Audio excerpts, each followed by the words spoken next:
Oh, what a fantastic start to the season for Stoke City. Coventry, who? Welcome to Where Potters Walk. It's the fastest, quickest, most comprehensive and compact view of all things Stoke City on the internet. And welcome along.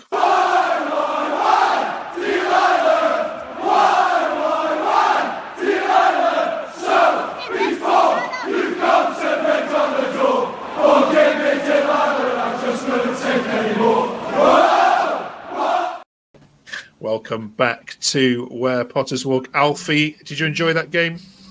More than enjoyed it, mate. Fantastic day. Fantastic. We are delighted to be joined by two legends of Stoke Twitter. First of all, Joe Pierpoint, who writes the most incredible articles about Stoke. More on that later on. And also Ollie Walton as well. Welcome, both of you, to Where the Potters Walk. Liam is on holiday this week, as is Andy. So we have a full set of Potters to guide us through this amazing season. And hey, my goodness, there were loads of pundits that said there's no way that Stoke were winning that game. I think every accumulator in the country had a Coventry away win. Oh my goodness, Alfie, you shut them up, didn't you? Yeah, I think it was just really solid. Second half, they came out better side, but I didn't feel like they were going to win through the game, really. Yeah, we'll get into the footballing side of it in a minute. But first of all, Ollie, how good is it to have proper football back? Yeah, brilliant. Yeah, Brilliant. And you've got a new fan zone as well. Is that right? The atmosphere is great. You know, the away ends changed at the Bet365, which I think a lot of people have kind of clocked onto now on Twitter and everything. And yeah, it was brilliant just to, be back in the ground. And we played Bar in a friendly last week, and it wasn't too great. There wasn't many fans there, but it was proper football this time. It was really good. Okay. Oh, let's get into the footballing side of it then. Joe, we'll start with yourself. First half, battle of two midfields. Would you say Stoke were on top? If you look at it from a point of view, we definitely had the better share of the chances. I mean, all of Coventry's sort of chances came from our midfield and defence making mistakes. I think we sort of shut them out of the game quite well. On top might be a stretch, but we were the better team for sure. And then second half, then Alfie, walk us through that. What with the substitution obviously was probably the turning point, but before that, did it look like it was going to be just filter out to a 0-0? I thought both sides had a goal in them, to be fair. When Coventry came out, the first 10 minutes or so, they were really on top. And I think last season we probably would have lost that game. But while they were on top, when they had their momentum, we were very good at the back, looked like a unit. And then just got a goal against the run of play, which was obviously saw us win the game. Lewis Baker, Ollie, would you sell him or keep him?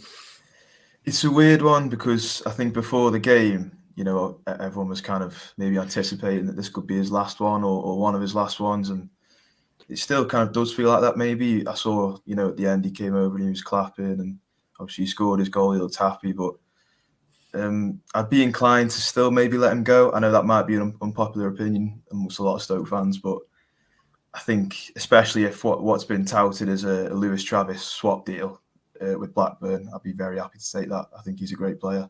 We saw that on Friday against Derby, so why not? All right. Joe, how did the new signings go? We're going to get into goalkeepers in a second. I know we didn't have too much to shout about, but other than that, how was your outfield newbies? Well, I mean, Ben Gibson's he's experienced, isn't he? He knows what he's doing, especially when he comes up against a good side like Coventry. He had a good game. I was really impressed with his debut on the whole, to be honest. He partnered Wilmot quite well at the back, looked quite calm.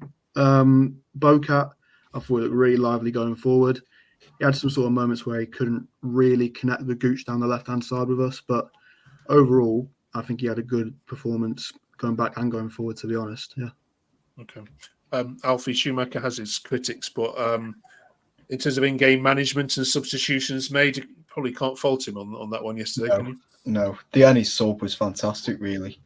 Just exactly. I think Tezgel played well while he was on, but I think Ennis just has got more energy in him, and his controlling of the ball is easily criticised, but he did well when he came on, and I think he made that goal, really winning that throw-in.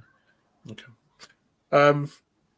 Last year at this time, you smashed Rotherham, and it was all happy and joyful, and we're thinking top half finisher. We're not going to get carried away too much, are we, Ollie?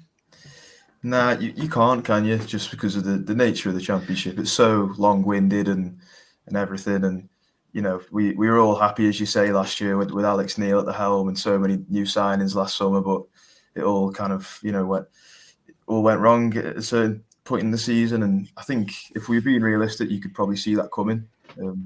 Wasn't the greatest of times under Neil, but there's a bit more optimism, I think, with Schumacher in the long term, and things off the pitch are a bit more financially wise looking up. So hopefully we'll be better this time. All right, let's get you to rate some of the comments that have been made on Twitter about the Coventry game.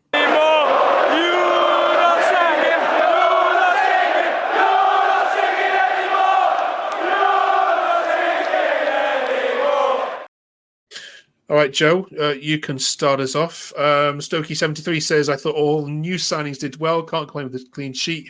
We need a bit more of a goal threat. Although Tesco did well, more of a whole team threat needed. But happy enough with that. Would you agree with that? More goal threat needed? Yeah. I mean, I was impressed with Tesgal's performance, but I don't think at this level he's going to particularly give you that much of a goal threat. Even though he did have a really good chance of a header, he's not really going to be able to consistently get in those positions to have good chances. So, I mean, we're linked to someone like Jay Stansfield, who can sort of make those chances for himself out of nothing, really, that he showed that at Birmingham last season. But, a striker is sort of what the fans want the most, even if Tesgal is a really promising young player. Yeah. Alfie, this one is in relation to Baker, which Ollie's already commented on. But what's your view? I mean, this one says he must stay and play. Ollie says sell him. Swap. I'd agree with Ollie. I think he can make a difference, but he doesn't make a difference. Don't get me wrong, he's a mint player. I do rate him a lot, but I think a lot of the time he's a bit of a passenger. If things aren't going his way, he sort of just drifts in and out of the game and struggles to have a massive effect a lot of the time. But then yesterday it shows that he can have moments of quality. Like that's a striker's finish, and obviously against Rotherham last season, the free kick. He does show moments of quality, but he doesn't do it enough for me. Okay. And finally, Ollie, there's a question been set here by, against Twitter.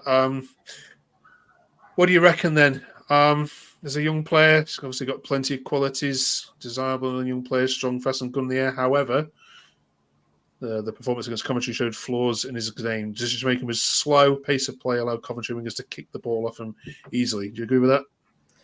Yeah, definitely. I think with Shamadou, he was brought in last year and he wasn't brought in to be our starting right back. And I think a year on, nothing's really changed massively. He was okay in the first season, but obviously we had Keanu Hoover there, who was starting pretty much the whole season and was really good. And I think if we can get him back, it'd be just so ideal because, we know what his qualities are at this level. And in terms of Shamadou, I think I agree with what's been saying there. He's clearly got the qualities, but he's just a bit raw at the minute.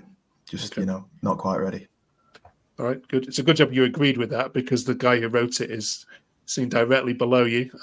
Joe, there you go. Joe, your reviews on Stoke are fantastic. If you haven't read them yet, then please do so. Would you answer your own question here? Would you think you need a replacement? Well, I don't really want to contradict what I said in that post because I seem to change my mind on Shamadou quite a lot, really. I think, like I said in there, he's a really good player going forward, but I wouldn't really be too sad if we bought someone like Hoover in again and have Shamadou as a backup player. Because they have different qualities where I think Hoover's much better going forward and Shamadou's much stronger and better sort of in the defensive side of things. Okay. So all right, then. Let's have a look then at let's have a chat about your goalkeeping situation, if that's all right then. Big Vic didn't have too much to do, although he's got a massive kick on him, hasn't he? It's a sweeper kick.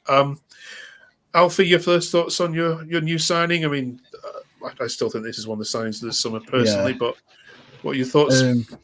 Just makes everything seem a lot more secure over at the back. He's a lot louder. He controls his back line really well from set pieces. He looked to be very commanding. Came out when he needed to. His distribution's better than what we've seen in the past. So, I like him. What about your backup options then, Ollie? You got Bonham, Fielding, and Scott Morris. I think is there as well. You actually don't need 4. You expect one of them to be leaving soon. I wouldn't say so. I think with Jack Bonham, he's one of them. He's kind of been like inevitable. A lot of the season's gone past. He seems to always start as the number 2, and then he somehow wangles his way into being first choice through injuries or loss of form to other keepers. But I think we're hoping this time with Johansson, with all due respect to Bonham, we're hoping this time that this is the season for Johansson to consistently play and be the number 1.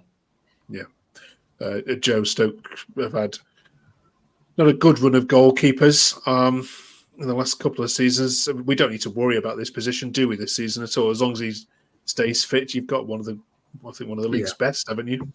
Absolutely, yeah. I mean, I do feel safer with someone like Johansson in goal. And I mean, I've made a good point right at the start. I think last season we probably would have lost the game at that, even though Johansson didn't really have much to do.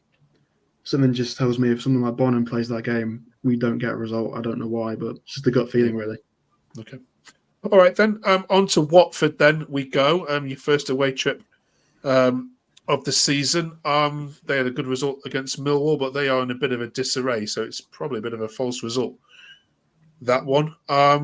Alfie, what do you reckon to this one? I've not been looking at Watford that much, to be honest. They didn't have a good season last season, though, did they? And I haven't seen any big signings that they've made. I do fancy us, especially we've got Kumas available next game. Potentially Stansfield in. I don't think that'll happen by next weekend. But no, I think I fancy us to win, to be fair. I do fancy us against Watford. Yeah. Ollie? Yeah, I echo that. Their home form wasn't great last year, and Tom Cleverley, obviously he's got a good result in the first game, but he's just unproven. And who knows that, we weren't favourites going into the Coventry game and we got a result, so anything can happen. But I think hopefully with Beijun Ho back as well, that's going to be massive on the left wing. So I fancy a result, yeah. Okay, brilliant.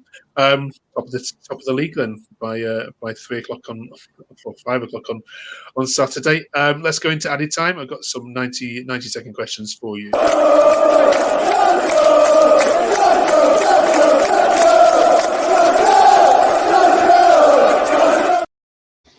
90 seconds on the clock. 1-word or 2-word answers only, if that's okay. Joe, we'll start with you. Who was your unsung man of the match against Coventry? Josh Laurent. Okay, good shout.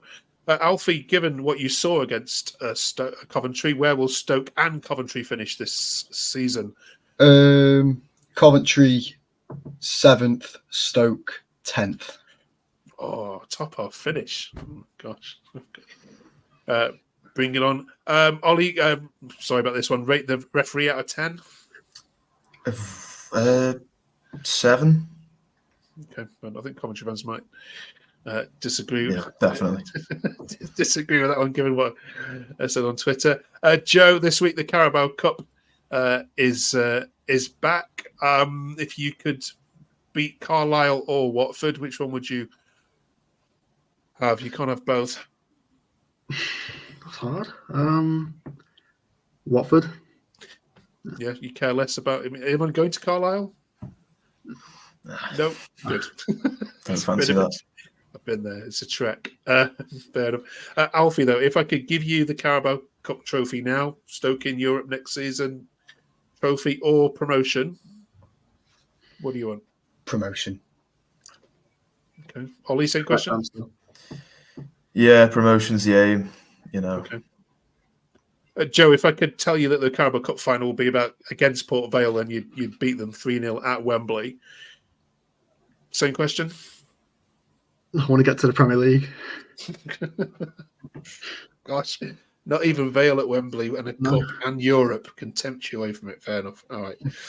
No problem with that. Right, we will review the Watford game with you then next week. We'll also talk about central defenders with you next week as well and get your best pairing for the season going forward. I think I know what you're going to say on that one, but we'll check on you next week. Enjoy your trip to Watford.